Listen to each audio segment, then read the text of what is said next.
50 anos, sem ninguém.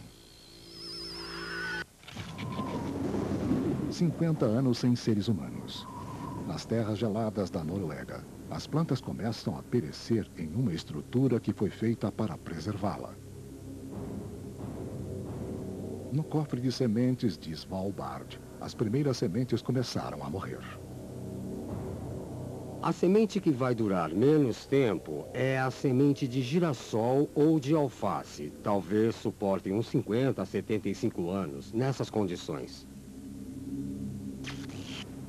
Os cientistas acreditavam que as sementes possuem uma proteína especial anti-idade. Quando essa proteína falha, as sementes morrem. Como um vergalhão corroído numa coluna de concreto. Ela causa a falha estrutural da semente. Na escuridão fria do cofre, o colapso dessas proteínas pode levar a semente da alface a ser a primeira a sofrer esta fatalidade. 75 anos, sem ninguém. 75 anos de calor tropical corroeram parte das torres Petronas, onde o aço é essencial. Os suportes embaixo da passarela. A passarela é construída praticamente só de aço. E o aço é vulnerável à corrosão natural. A corrosão empena uma estrutura de sustentação, transformando a passarela num elevador só de descida.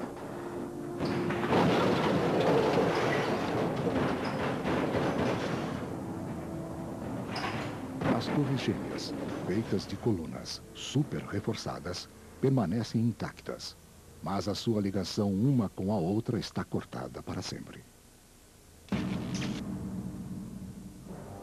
A milhares de quilômetros de distância, na Filadélfia, o sino da liberdade está para tocar uma última vez. Feito de bronze, ele pode durar milhares de anos. Mas a sua integridade estrutural está ameaçada por sua maior rachadura. E uma outra, bem menos visível, que pode ser tão danosa quanto esta.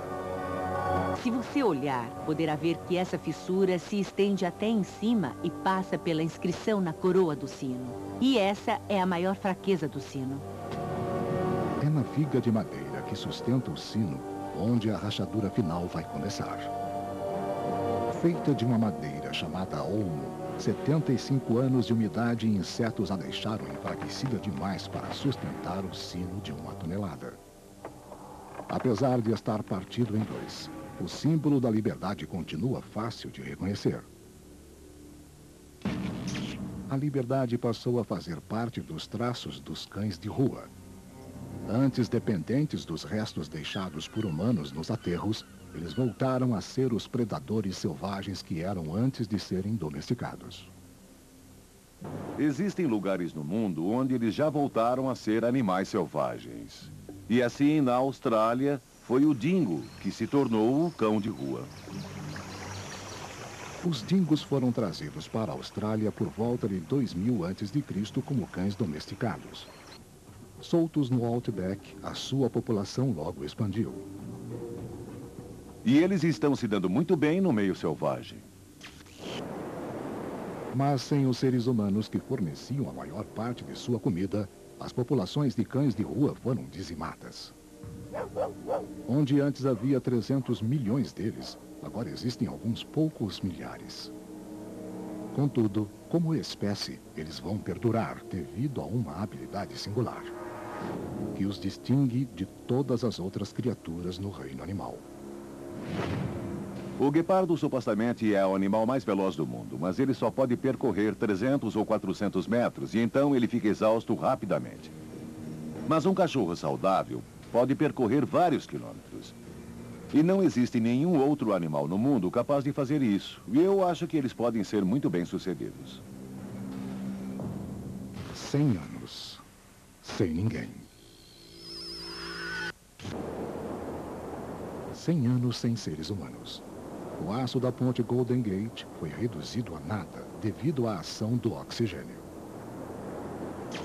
Estamos falando de uma ponte que está pintada de vermelho ferrugem agora. Daqui a vários anos, estará vermelha de ferrugem mesmo. E pode ser a mesma cor. Mas, quando chegar perto, você verá o seu nível de deterioração. A neblina intensa alimenta a ferrugem que ameaça a ponte nos pontos de maior fadiga, os cabos verticais que sustentam o grande peso da via. A via não foi projetada para sustentar a si mesma. Ela foi projetada para ser sustentada por esses cabos. A falha de um cabo rapidamente atinge outros à sua volta. Sem sustentação, a via elevada mergulha 75 metros nas águas geladas da Bahia.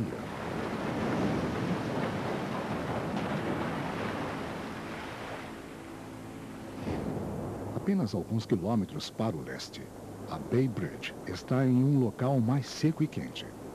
Isso retarda a ferrugem, mas a umidade provoca outro tipo de crescimento. Na verdade, ela vai ficar meio parecida com uma floresta. Haverá muitas árvores crescendo nela, haverá muita vegetação crescendo nela. Sem equipes de manutenção para impedir o avanço da floresta, a poeira preencherá as juntas de dilatação. Sem espaço para se movimentar, uma das seções desabará.